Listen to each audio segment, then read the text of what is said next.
Welcome to Between Two Chairs, Demystifying Commercial Real Estate, the podcast that brings you the latest insights and trends on the South Florida commercial real estate market, with your hosts, Fernando Arencibia Jr. and Jennifer Woolman. In each episode, we dive into the world of commercial real estate and break down complex concepts to make them accessible for everyone. Whether you're a real estate professional, a curious investor, or just interested in the South Florida market in general, Between Two Chairs is the podcast for you. So pull up a chair and join us.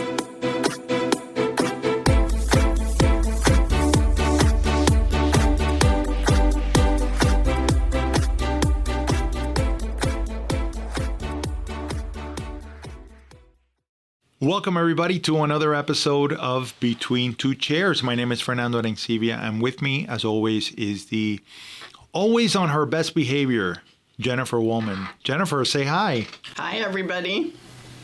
Jennifer, I'm concerned that your face did not agree with the statement that I made that you're always on your best behavior. Well, you guys can't see me, but I have a halo over my head. Is it? Yeah, there you go. There you go. There you go. It all works well.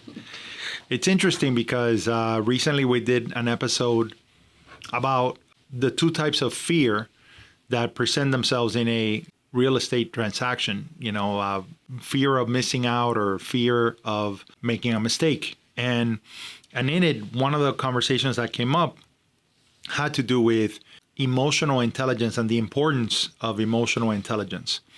And there is a tool that many of you probably have heard, which is a DISC assessment. Maybe you have worked in a place where they have encouraged you to do a DISC assessment, or maybe even in your current workplace, you did a DISC assessment to really understand, I think, first and foremost, a little bit about yourself, but also about, the people that you are going to be dealing with. And so I thought that today we would do a little bit of a dive into DISC assessments. Are they useful, helpful, impactful for you in your business as real estate agents, investors, etc.?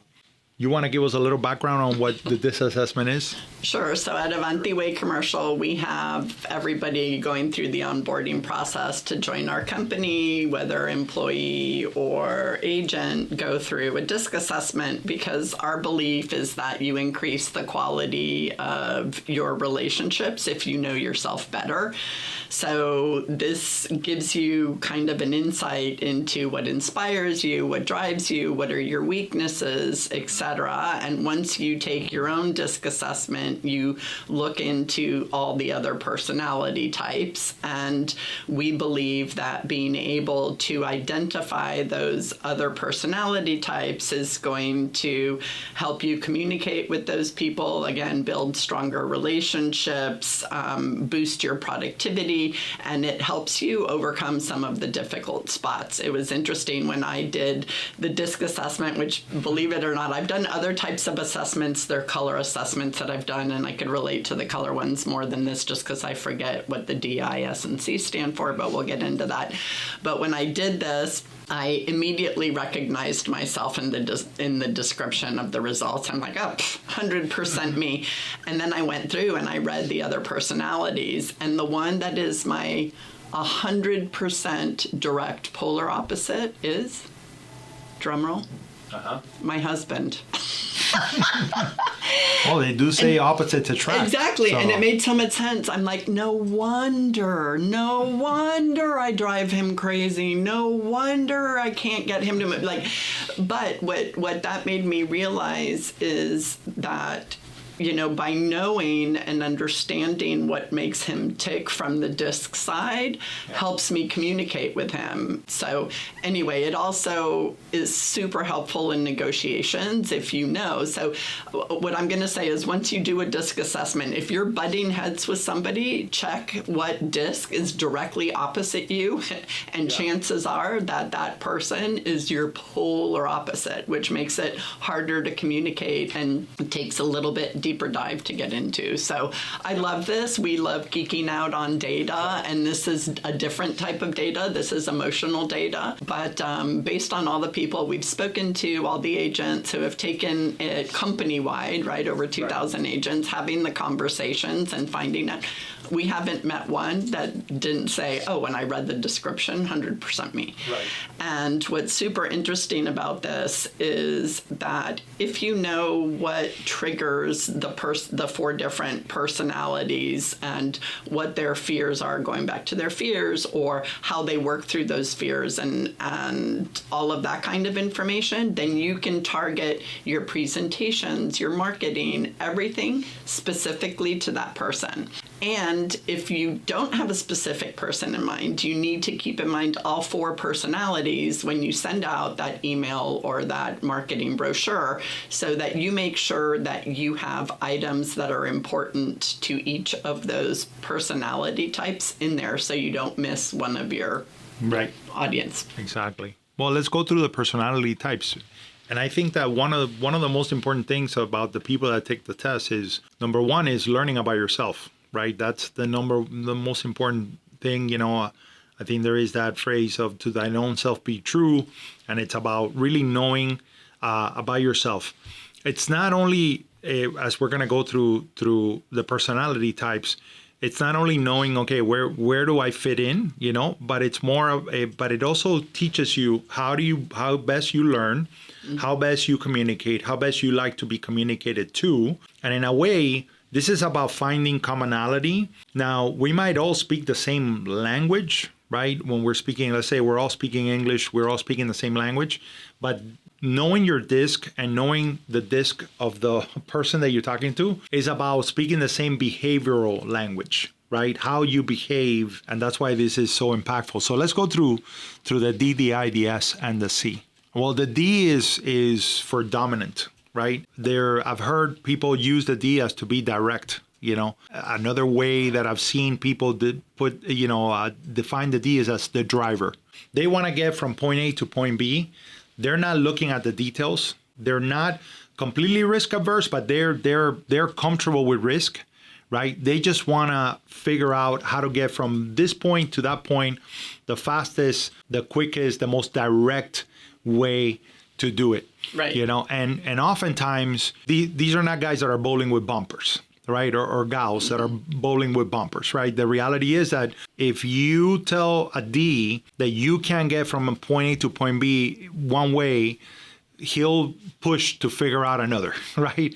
Because he is the driver, he is pushing, or she, you know, and they just want to get to... They're just results oriented. They're 100% correct. Bottom line result is the only thing that matters to the D. And how you can recognize them is they're usually very fast paced. They're super direct. You might think, oh my God, how rude. Or, you know, so how you react and how you listen to these people can give you an indication with all of these personalities. So super direct, fast paced, they question, a lot of questions, a lot of questions. You're going to feel like you're being interrogated, and they just want to focus on the result. So they'll probably tell you what they want the result to be, and then they're going to ask you for the roadmap on how you would take them there.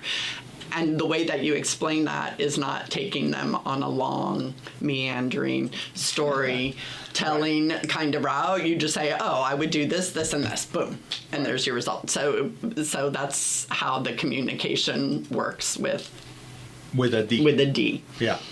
The S is steady. I think some others have, labeled it differently. But basically, this is someone who values trust, reassurance. They want to first, know that you care before knowing what you know. They want more of a presentation of everything that is laid out in front of them. What else can you say about that? Oh, you went to S. Okay. Yeah. They're cooperative. They want cooperation. Yeah. They want people to get along. They like sincerity. They want to be calm, right, deliberate in how they think. So they're a lot slower paced than a D. Right. So they're the polar opposite of a D person. So they tend to focus on empathy, patience, they're cooperative.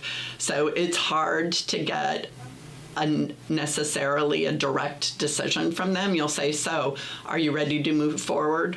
Well, I don't know. What do you think? Right. You know, well, I think, okay, well, are you sure? You know, again, more like wanting to make sure that you guys are both kind of on the same page.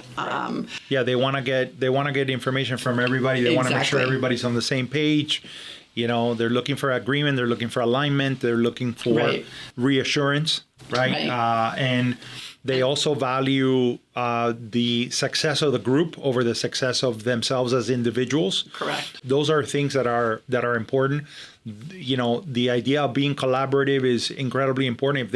If they trust you and they value you as their representative, as their broker, as their guide, it's going to feel like once you achieve their real estate goal or business goal, whatever it is, and whichever case you're on, that you know they're going to feel like it was like if it was a team effort that accomplished it, Right. and that it wasn't just their accomplishment. And their fears are letting people down, rapid change where things are just Right. moving too fast, and confrontation. They hate confrontation. Yeah. So And I know I skipped the I, and I'm sorry about that because I was trying to just kind of counterbalance the how opposite of a behavioral language it is between the D and the S. You would speak to them in a very different way, or they would like to be spoken to in a very different way. correct. So imagine a D and an S having a conversation. The D is like, hurry up, get to the point, and Blue's like, whoa, let's Right. slow down, you know, I mean, and S.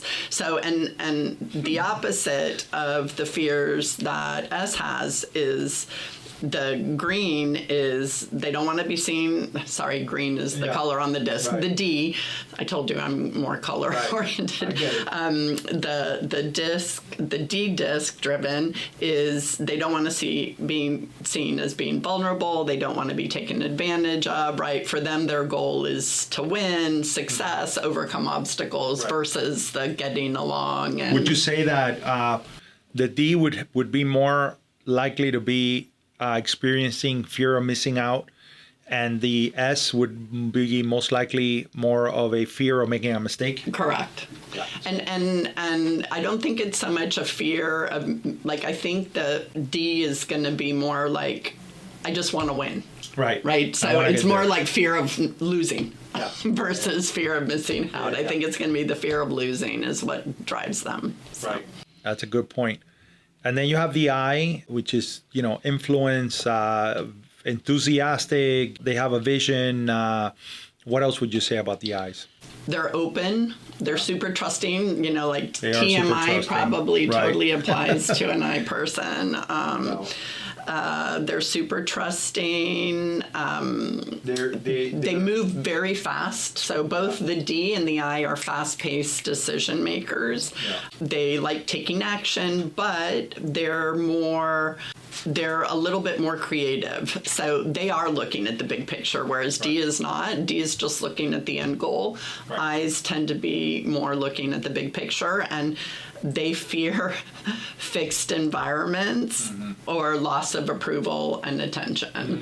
They tend to be super energetic, outgoing, etc. Yeah, absolutely. They're going to respond to your body language much more than a D, for example, who's Correct. just going to be so hyper-focused on the goal that they're not even really paying attention. But how enthusiastic you are, you know, what is your vision, what is your perspective on things, it's gonna matter tremendously. So how you present information to an I, it's gonna be very, very impactful for them. The C is, right, your analytical mind. They're more compliant. They're looking at data. They want comps. They want cap rates. They want to know every data point that you can potentially provide, so that they can make their decision from that. They're analytical, they're logical, and they want to make decisions like that. They don't want to be rushed without being armed with the right information to make the decision that is best for them. C is definitely in the FOM camp.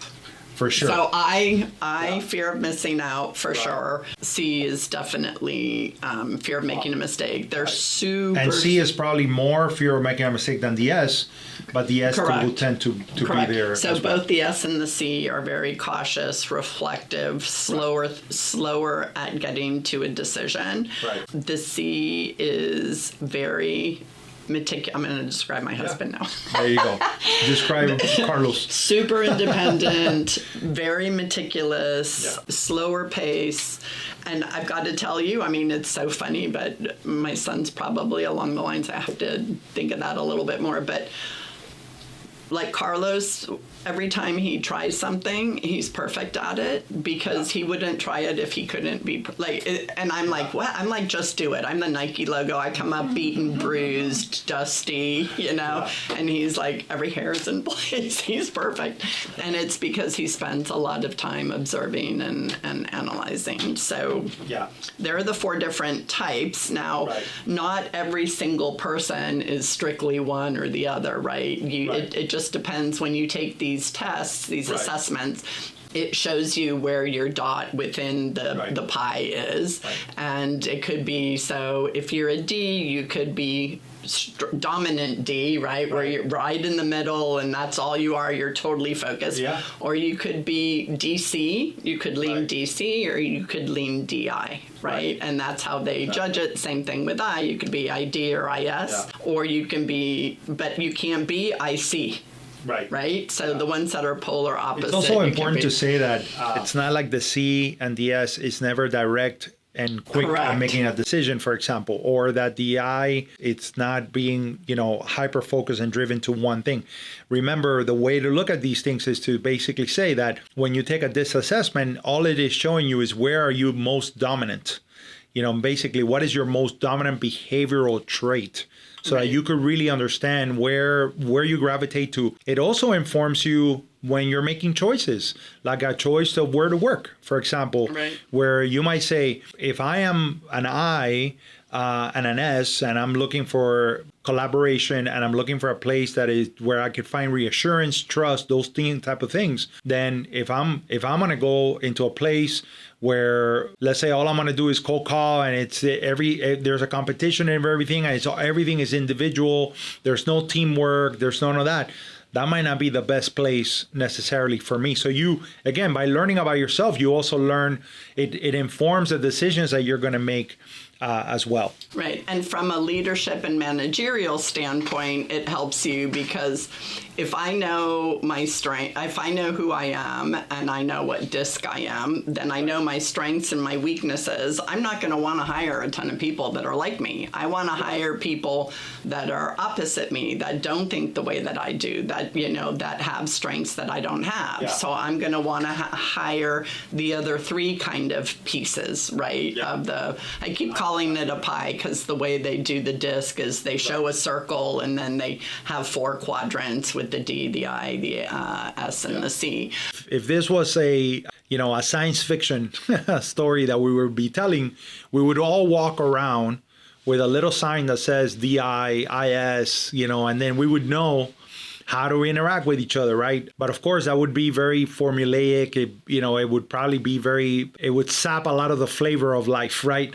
But when you're dealing with a customer, you're dealing with a colleague, and you don't know exactly what it is, the value of the DISC is number 1, which is why I say you could only control your own actions. So it's first learning about yourself. Where is my behavioral preference? Where am I on that DISC assessment? The second thing is that then you begin to also recognize that there are certain traits that people have that they repeat, and you can very quickly know if you're dealing with a driver, or if you're dealing with someone that it's looking to establish trust and reassurance before they're looking to accomplish their goal, or someone that wants to cooperate, that they get more excited and creative when they're working together with someone else rather than just being a lone wolf, or somebody who, hey, I need a lot of data, a lot of information in order to be compelled to move. So those things are very important. One of the things that I remember hearing from David Surley, a colleague of ours, he's a great broker up in Boca. He has a podcast, and when we started this podcast, he was super excited and very encouraging. He already had his podcast for 6 years, and he told me, what I love about my podcast is whoever has called me from the podcast because they are looking for my services. The great thing about it is they've heard my voice, they've heard me speak, so they already like me, they already connect with me. We're already a fit. And so he says that, like, for him, the most important value of any marketing that you do is if you have the ability to attract people that are like-minded and that like you, and this is the best way to connect it to this conversation today, people that are a behavioral fit, right? Then it just makes it much more, exciting to jump into that work together, number one. And number two is that now it becomes a thing of, if we're a behavioral fit, then it really all becomes about the value that I'm able to add and not about the fact that maybe we're not speaking the same language. Well, and I love DISC, the company itself, because they say, first of all DISC styles are equally important and valuable, and everyone is a blend of all four styles, and they go in and they break it down even further, right? So they break it down into 12 different personality types, with what I was saying before about the D can be DI, D, or DC. But what I love about it is it really does give you insights, like what you were saying about a team working together, right? Yeah. And people that you're already attracted to. That can be great in certain settings. But for example, if I were launching a product and I want to get a sample of all market, right, I'd want to make sure that the messaging that I have there applies to everybody, right? So I'd want to make sure that I had a good mix, not just the people who like my product and feel positive about it, and right, because you want to find, because that gives you almost like groupthink or myopic vision, where you might not be seeing issues because you're not analytical, or you're not results driven, or you're not whatever it is that's missing in your group. So the importance of having all personalities. Absolutely. Well, you want a variety of voices. Correct. And perspectives in that room, and those things become very, very important. The idea here is not to align yourself only with like-minded, individuals, because then you get the dreaded groupthink that Jennifer and I always would talk about. It's something that you want to avoid, because if you're only stuck in that groupthink, then you're not leaving any room for new innovative ideas and disruption. And then what happens is then disruption comes from the exterior, never from the interior, because you never want to fix anything because you think everything is perfect. Right. And so that doesn't work either. But the value of the DISC is really that most bad deals, right, or most bad exchanges happen because you're in a misaligned communication style, right? You're speaking one language. They're not listening to that. What you're trying to convey is not the way that it is landing, right? And this is where a lot of people say, read the room. And reading the room is really something that you have to perceive how the person is, responding, and you kind of begin to gather a little bit of data in every interaction. And this is why at the end of the day, this is why we harp so much in that this is a relationship business, right? And because you have to build that relationship to really know what is my client looking for and how do I best communicate this information. That becomes a very, very important part of this. One of the things that I've seen people do with the DISC, and again, the most powerful part of the DISC isn't learning others, but it is learning about yourself. This is not about finding a way or a life hack to dominate conversations or anything like that. That's not really what this is about. What this is about is really meeting people where they want to be met. And once you do that, then it opens up an entire world. I've had, and I'll give you a real life example of how this provides. We've had, and I know you've had this experience where you've had a D enter into a contract. The contract has a due diligence period, right? A bunch of problems show up. But the D has already made the decision to buy the property. Mm-hmm. She or he, they're really only looking to figure out, okay, what's wrong with it? What do I need to fix? Yeah, they might ask for some credit. They might renegotiate. But at the end of the day, they know they're going to buy the property. They're going to move forward. When you're dealing with a C client, and I've had those conversations where the agent on the other side is like, he wants reassurance, right? Because they're an S, so they want reassurance that is the deal going to work? Is they're going to move forward? But in reality, you don't know, because the C is not going to really make that decision until they've been able to evaluate everything, and have all of the data points. in place. And make sure they're not offending anybody. And they make sure they're not offending everybody, but they want to evaluate everything and then they want to make the decision. One of the biggest mistakes that I've heard people say is that, well, the S's are not decisive, the D's decisive. No. Or, I mean, the C is not decisive on the D. No. That's not how it works. Right. It's just that they get to the decision at a different time and through different processes, right? 100%. And so that is, but once they make the decision, that's why sometimes you have a transaction where you do the due diligence period and the person just decides, you know what, I've evaluated everything, let's cancel the contract and move forward somewhere else. And the party on the other side is like, well, you're not even going to ask for a credit, you're not going to ask for anything. It's like, no, they've made the decision, this is not for them, Right. They're not trying to play games, they're not trying to do anything, and they in earnest didn't know, they're not playing games with anybody's time because they've invested their own money in doing the due diligence process, but the reality is that they needed to get all that data in order to really make the decision. Right, in order to, affirm. Yeah, and I think that anybody who's listening out there, there's a bunch of online, free DISC assessments. Highly encourage you to do that if you've never done that. There are other behavioral language tests, for lack of a better term, out there as well that you can try. But it really is interesting to learn a little bit about yourself and to really see that. And remember that you don't only deal with human beings at work. Right. And so there is a value to this in your own personal life, to really know where your behavioral style is and how you communicate, with others. 100%. For me, it was such an eye-opener because I'm like, no wonder, it was like an aha moment. And right. So, exactly. Yeah, it has changed a little bit. I'm like, okay, wait, just leave him alone. He's processing. It's going to be a while, right? Like, exactly. Don't push him. Don't hurry up. Or just make the decision for him, and then it's 100% on you. So, because sometimes he's okay that way, too. He's like, I'm not going to have time. You just decide. Poor Jennifer. She has to deal with Carlos and me. It's unbelievable. Unbelievable the things you have to go through in life. One of the things that one of the last things I'll say is that, and Jennifer, you always say this, and it's so important because sometimes you go to a presentation or you speak to someone and they want to tout, and even when they're creating the marketing, what they want to tout, what they've done, what they've accomplished, and all that stuff. I found a comment about this that basically says, if you're creating a pitch deck, you're going to do a presentation, speak to their disc, styles, right. Not your brand.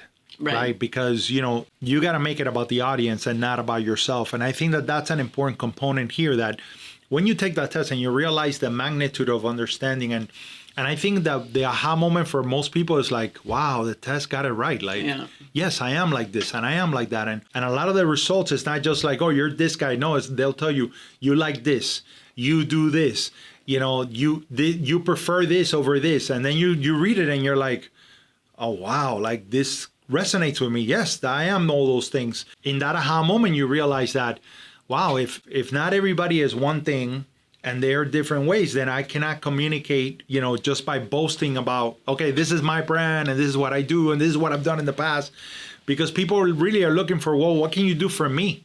And speaking in their disc is more important than touting your brand. 100%. So even though we're both wearing our brand shirts. Well, By the way, I am always amazed that, and I know people have come up to us and asked us, Jennifer and I only know the topic of what we're going to discuss. And sometimes we only know the topic the day that we're recording. We never plan this out in advance. We don't share like a guide or an agenda or anything or a list of things that we want to discuss.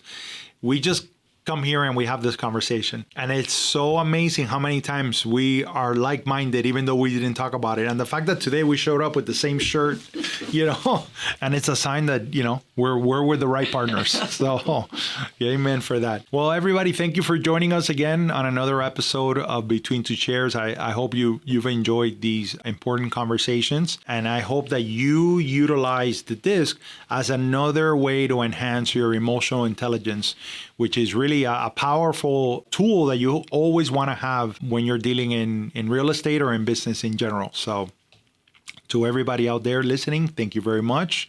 Leave your comments, share, subscribe, and follow. And thank you again for being a part of this journey with us. Bye. Bye.